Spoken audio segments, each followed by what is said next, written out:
Então, em primeiro lugar, onde estão essas escolas, o que elas significam, e depois eu vou tentar exemplificar com algumas imagens literárias a relação que pode existir entre o direito e a literatura e a importância que isso pode ter.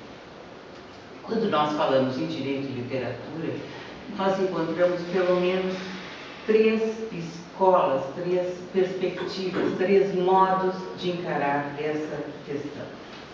Em primeiro lugar, a escola chamada o direito como literatura. Em segundo lugar, a escola chamada o direito da literatura. E, finalmente, o direito na literatura. E eu deixarei de lado a escola do direito da literatura, que se ocupa mais com questões de direito autoral, etc., e vou me focar basicamente no direito como literatura e no direito na literatura. A escola chamada direito como literatura, ela surge em 1925, num artigo célebre, que hoje é célebre, escrito por Benjamin Cardoso, o célebre e famoso juiz da Suprema Corte norte-americana e autor da jurisprudência sociológica.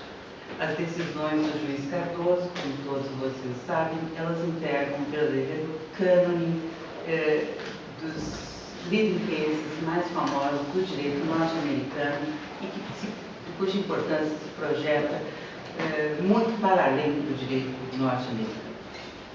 Nesse artigo intitulado Law and Literature, o Benjamin Cardoso se voltava a desmistificar o senso comum, segundo o qual haveria uma disjunção, uma preeminência do fundo sobre a forma das decisões judiciais, isto é, que o fundo, que o conteúdo, que a substância seria mais importante do que a forma sobre a qual essas decisões eram formadas, transpareciam. Examinando com muita finura, com muito cuidado o estilo judiciário, Benjamin Cardoso dizia que a forma não era apenas uma coisa adicionada à substância, um mero adorno protuberante, ele dizia.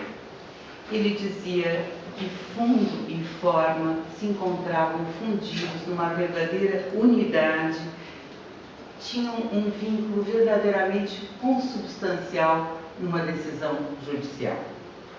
E desta verdadeira premissa, Cardoso retirava a conclusão de que era uma ideia falsa e paralisante, essas palavras eram dele, a ideia que um caso judicial se tornava um grande caso pelo seu conteúdo. Ele dizia, não, os casos são grandes pelo que nós, juízes, fazemos deles. Um juiz gênio, dizia ele, articula estilo, lógica, precedente e história. E tal qual um romancista emprega a linguagem para reconstituir os dados da realidade, assim também um grande juiz transforma um caso da vida num grande caso. Essa linha inaugurada por Cardoso, ela foi interrompida até que, nos anos 70, mais ou menos, um professor da Universidade de Harvard, hoje na Yeshiva University de Nova York, chamado Richard Weissberg, retoma essa linha e mostra no que Cardoso tinha razão. E ele faz essa demonstração usando um caso pelo qual a jurisprudência norte-americana mudou definitivamente em matéria de direitos de danos. Neste caso, que eu vou relatar brevemente, a questão da responsabilidade de danos e principalmente a extensão dos deveres de cuidado, do duty of care, a cargo do lesante, de quem o autor do dano, ela restou profundamente transformada. Esse caso se tratava de uma decisão, de uma ação indenizatória pela qual se discutia a responsabilidade civil da companhia de trens e comboios vias férreas da cidade de Nova York, e cujos fatos eram absolutamente incontestáveis. Tinham chegado à Suprema Corte e ninguém discutia sobre os fatos eram certos. Se discutia sobre a qualificação jurídica e, portanto, as consequências daqueles fatos. Os fatos eram os seguintes: havia, ao longo do rio Harlem, Nova York, que separa o Bronx de Manhattan, uma ferrovia que ali corria e havia sido estabelecido um direito de passagem para esta ferrovia ao longo do rio. Muitos anos antes, um desconhecido havia colocado uma prancha de madeira no alto do muro que separava a ferrovia do rio. Esse direito de passagem, portanto, essa espécie de servidão que margeava o rio, o desconhecido havia colocado como se fosse um trampolim na beira de uma piscina sobre essa passagem. Essa passagem se estendia muitos metros acima da água e os jovens da vizinhança utilizavam como um verdadeiro trampolim uma piscina.